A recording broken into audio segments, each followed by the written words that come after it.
1979 और 1989 दो ऐसे साल थे जब पावरफुल नेता के सामने सारा विपक्ष एकजुट हो जाता है और उसके बाद एक बड़ा नेता चुनाव हार जाता है। यूपीए जिसे बदलकर अब इंडिया कर दिया गया है, क्या वो प्रधानमंत्री नरेंद्र मोदी के सामने कोई मैजिक दोहरा पाएगा? वो नरेंद्र मोदी के सामने जिसने विपक्ष के सभी नेताओं को लगभग केंद्र के चुनाव में तो चारों खाने चित कर दिया। 10 साल हो गया देश में मोदी मैजिक ऑलमोस्ट देखते हुए। ऐसे में क्या आपके मन में यह सवाल नहीं आया कि राहुल गांधी, नीतीश कुमार, शरद पवार, ममता बनर्जी, अरविंद केजरीवाल, इन लोगों ने अपने संगठन का नाम इंडिया क्यों रखा? कोई और नाम क्यों नहीं रख सकते थे? आपको सोचना चाहिए। और इंडिया नाम इसलिए रखा गया क्योंकि विपक्ष अब यह चाहता है कि 2024 की जो लड़ाई है वो बीजेपी बनाम कांग्रेस या विपक्ष ना जाए, वो मैसेज जाए कि यह देश बनाम मोदी की लड़ाई है, यह देश बनाम एनडीए की लड़ाई है। विपक्ष के जो लोग राष्ट्रवाद की भावना से थोड़ा सा अपने आप को अलग पा रहे थे क्योंकि बीजेपी ने खुद को सबसे बड़ी राष्ट्रवादी पार्टी घोषित कर दिया था और जनता के मन में विश्वास जता दिया था, वो जब इंडिया अलायंस का नाम देखें तो फिर वो राष्ट्रवाद उनमें नजर आए, बीजेपी इनकी बुराई ना कर पाए। आपने कहावत सुनी होगी, लोहे को लोहा काटता है। बीजेपी के राष्ट्रवाद के सामने ये इंडिया का राष्ट्रवाद है जिसका शगुफा विपक्ष की तरफ से डाला गया है और कोशिश ये है कि एक नई तरह की जनभावना, नई तरह की प्रचार भावना जो है वो फिलहाल 26 दलों के जरिए विपक्ष में जाए। हालांकि इतना आसान नहीं है जीत पाना, लेकिन फिर भी नेशनल डेमोक्रेटिक अलायंस यानी एनडीए के सामने Indian national development inclusive alliance ये डाला जाता है और उम्मीद की जाती है कि इसको फिलहाल बीजेपी की काट के तौर पर होगा। क्या 5 इसके फायदे हैं या क्या 5 वजह है वो हम आपको समझाएं, उससे पहले आपको यह बता दें कि इस नाम का सबसे बड़ा फायदा यह है कि आप बीजेपी इसका मजाक नहीं उड़ा पाएगी। हालांकि बीजेपी ने कोशिश की, हेमंत बिस्वा शर्मा ने, कि भारत का जिक्र कर दे, वो कहें कि इंडिया तो अंग्रेजों का दिया हुआ है, दरअसल हमारी जो मूल पहचान है वो भारत की है।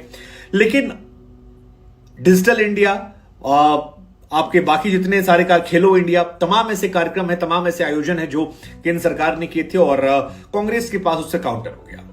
अब सवाल यह है कि विपक्ष के नेता क्या एक साथ आ पाएंगे? उसकी पहली जो कोशिश है वो कामयाब हुई है क्योंकि 6 संदेश गए हैं इस विपक्ष की एकता की दूसरी बैठक से और ये जो नाम दिया गया इंडिया। सवाल फिर हमारा यही है कि क्या नरेंद्र मोदी के मैजिक को ये बदल पाएंगे? इतना आसान नहीं है, लेकिन जो 5-6 संदेश हैं पहले आपको वो समझाते हैं, उसके बाद एक आखिर में महत्वपूर्ण सवाल। तो इंडिया नाम का सबसे बड़ा फायदा विपक्ष को यह होने वाला है कि बीजेपी के राष्ट्रवाद के सामने जो उनका राष्ट्रवाद कमजोर पड़ता था, जो उन पर यह आरोप लगता था कि यार सबसे बड़े राष्ट्रवादी तो बीजेपी वाले हैं, उस राष्ट्रवाद वर्सेस राष्ट्रवाद में वो एक परसेप्शन या मैसेज देने में कामयाब हो जाएंगे, कम से कम कोशिश कर जाएंगे। हालांकि बीजेपी वो भी कहते हैं कि यार उन्होंने भी घाट घाट का पानी पिया है, इसका काट वो भी ढूंढने की कोशिश करेंगे, लेकिन ये नाम कोई और नाम होता उससे तो बेहतर इनके पास ये नाम है और इस नाम का सहारा लेकर फिलहाल कोशिश जो है कांग्रेस करेगी कि मैसेज दूर दराज तक जाए। जो अलग अलग विचारधाराओं की लड़ाई है, इसमें तमाम दलों ने एक मैसेज दे दिया कि भैया स्टेट में हम लड़ेंगे लेकिन सेंट्रल में हम साथ हैं। मसलन पंजाब में कांग्रेस से कार्यकर्ता गिरफ्तार हो रहे थे तो दिल्ली में साथ हैं। बंगाल में कांग्रेस और लेफ्ट के कार्यकर्ता मारे गए, लेकिन जब आप देखते हैं वहां पर सेंट्रल में तो वो साथ हैं। केरल में भी आपस में लड़ाई है, साथ हैं। तो अलग अलग राज्यों में भले ही एक दूसरे को फूटी आंख ना सुहाते हो, लेकिन लोकसभा चुनाव में कोशिश है कि हम साथ रहेंगे और ये एक बहुत इंपॉर्टेंट फैक्टर होने वाला है इनके लिहाज से। इसके अलावा गठबंधन के नाम में बहुत कुछ होता है। इंडिया नाम जो है उससे एक यूनिटी की कोशिश है, उनकी कोशिश है कि सबका समान यानी सबका साथ, सबका समानता, यानी नफरत के खिलाफ एक मोहब्बत की राजनीति जो कोशिश की जा रही है राहुल गांधी की तरफ से कोशिश करने की।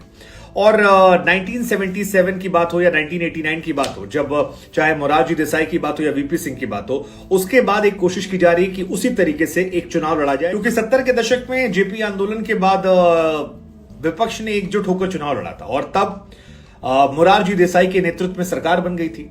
हालांकि यह भी सच है कि 2 साल बाद वो सरकार गिरी और गठबंधन की सरकारों का बहुत लंबा भविष्य नहीं देखने को मिला।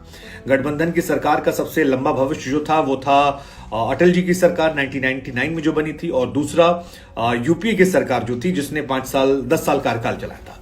लेकिन दो बड़े मौके आए जब देश में दो बड़े पावरफुल नेताओं के सामने गठबंधन बना। पहली बार जब बना था तो इंदिरा गांधी जी के खिलाफ 1977 में मोरारजी देसाई, और दूसरी बार जब बना था तब वीपी सिंह के नेतृत्व में बना था राजीव गांधी के खिलाफ। उसी के बाद मंडल कमंडल की पॉलिटिक्स शुरू हुई थी। क्या जो राजीव गांधी और इंदिरा गांधी के साथ हुआ वो मोदी के साथ होगा, या फिर 26 बनाम 38 की लड़ाई में अभी भी 38 भारी पड़ेगा?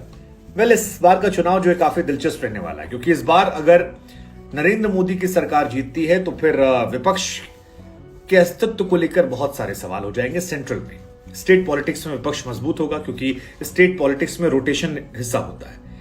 या बीजेपी जो मैसेज देना चाहती है कि भाई देश में मोदी के सामने कौन? ये तमाम जो पार्टियां स्टेट पॉलिटिक्स है, नेशनल पॉलिटिक्स से कहानियां अलग होती है। आपको क्या लगता है, क्या नरेंद्र मोदी के टक्कर की बात है इस इंडिया में? इंडिया वर्सेस मोदी में कौन जीतेगा?